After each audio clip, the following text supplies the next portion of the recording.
This is Greg Feller for Online London, and I'm with Joni Baechler, who's a candidate in Ward 5. Welcome. Thank you. If elected, how many hours per week on average do you expect that you'll spend working in your elected capacity? I would expect, certainly to work as hard as my constituents need. Right now, it's probably 40 to 50 hours a week, sometimes a little bit more, sometimes a little bit less. Do you think ward councillors are currently paid enough for the amount of work that they'll be doing during the next term of City Council? I think we are fairly compensated, yes. It's hard to anticipate what the workload will be, but I think it's reasonable right now. London's governance model is currently undergoing significant change.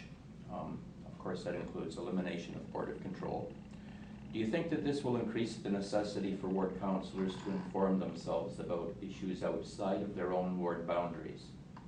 I think that any councillor should be well aware of all of the issues from all the wards, that it's not good enough just to understand and know the ward issues in your own ward, because every time we make a decision it has an effect on the whole city, and we had better be informed about all the issues citywide. Do you live within the geographical boundaries of the electoral area in which you are contesting this election? Yes, I do. How many of your post-teenage years have you lived in London? I would say over 25. I came here in '79, went to university and haven't left. Strengthening Neighborhoods recommended development of a neighborhood matching fund type program for large and small community projects other than celebrations or events. Do you support that recommendation? Yes, I certainly do. I think great cities are built of very strong neighborhoods. What maximum per project amount do you think might be appropriate for the city to contribute towards it? Well, you know, Greg, I couldn't give you an answer. I couldn't comment. Do you support development of a community program to fund the creation of public art in public places? Yes, I do. Should the city and its boards and commissions embrace the concept of making their data open and accessible to everyone as often as is possible, and adopting open standards for that data? Yes, I think we should, and I think you will know recently we passed an open data resolution from council, so I would hope we'd have more going forward from all sectors. When existing software applications have to be replaced, or when software licenses have to be renewed, should the city adopt the use of open source software whenever that's possible? I absolutely think it should, yes. Is the city's communication department being given enough resources, money, and personnel to properly maintain the city website and to inform citizens in a timely fashion? No, I don't think they have the resources to do that. Again, it's a question of cost and balancing all the other interests and needs in the city.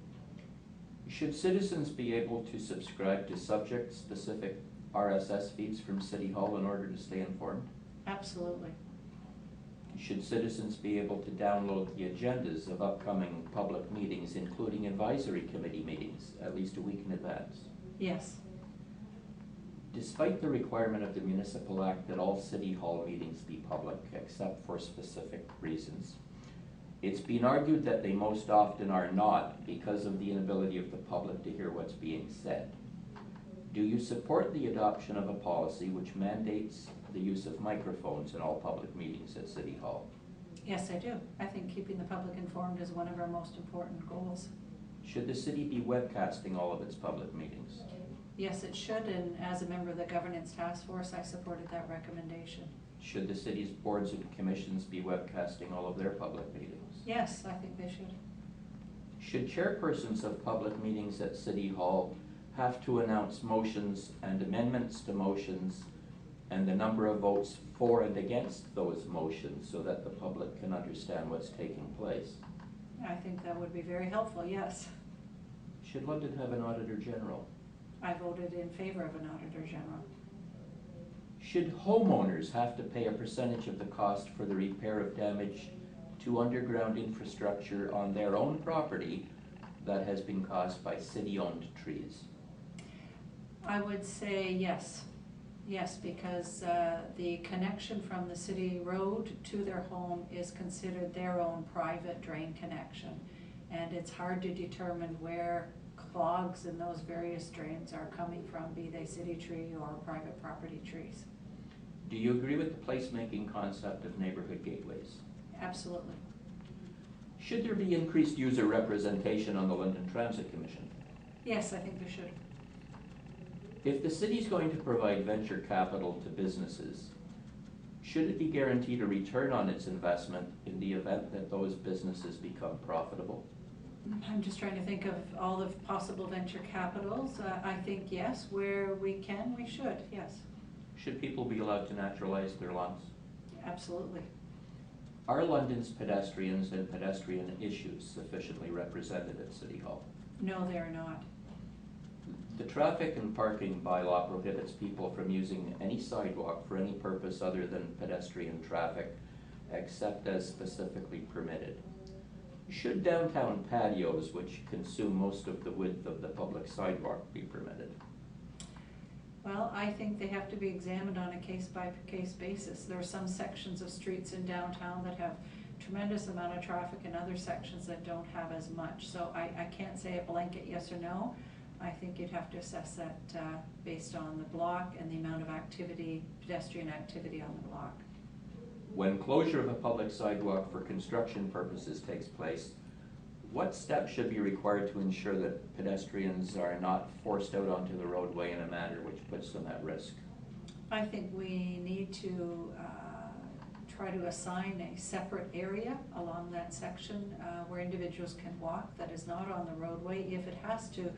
If it must occupy a portion of the roadway, then, cars would have to share the road with pedestrians, but pedestrians would have to have a barrier to protect them for any part of the roadway that they would need to use. Is the warranted sidewalk program sufficiently funded? No, I don't believe it is. Is the warranted walkway program sufficiently funded? To a greater extent it is, but not as much, how should I say, not in as much need as the sidewalk program. Old unlit streets are not lit unless there's a local improvement program application and a cost-sharing agreement amongst the owners. Do you agree with that policy? No, I don't agree with it, but the costs of fixing it in terms of all of the other issues is very substantial. Should special funding be provided to London Police for the purchase of additional Speedwatch radar trailers and the cost of having the auxiliary police section deploy them on a frequent basis? I'd agree to that, yes. Should the city be spending as much as it is per year from the federal gas tax to construct on-road bike lanes in London? No, I don't believe we are. Should bicycles be allowed on public sidewalks?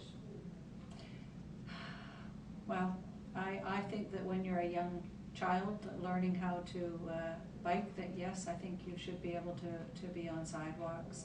And where there are no bike paths, I think you should be allowed to be on a section of it. But, the argument is you're in direct conflict with pedestrians. So I'm for moving people about the city in as many possible ways.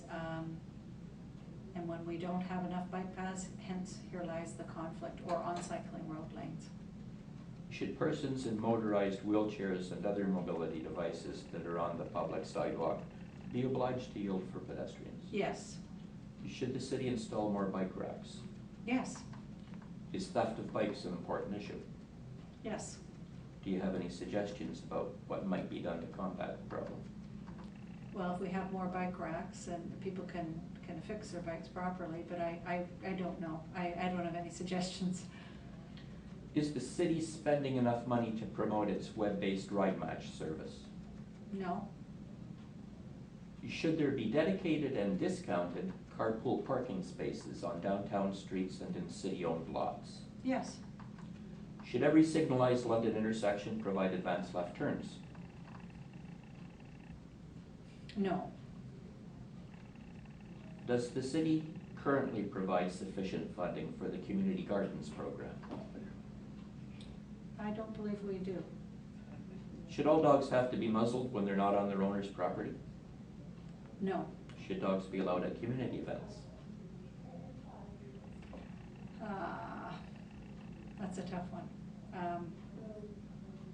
I don't know how you, well, yes. Do you think people ought to be able to raise chickens in their backyards? Again, I'm for locally grown and locally sourced food, so by that extension, that suggests that I think it's an appropriate idea, but you also have different constraints in terms of size of lots and configurations of lots, so if we can work out minimum distance separation issues, I think that there's a good potential that we should be doing so. That concludes the interview. Thanks for your cooperation. Okay, thank you.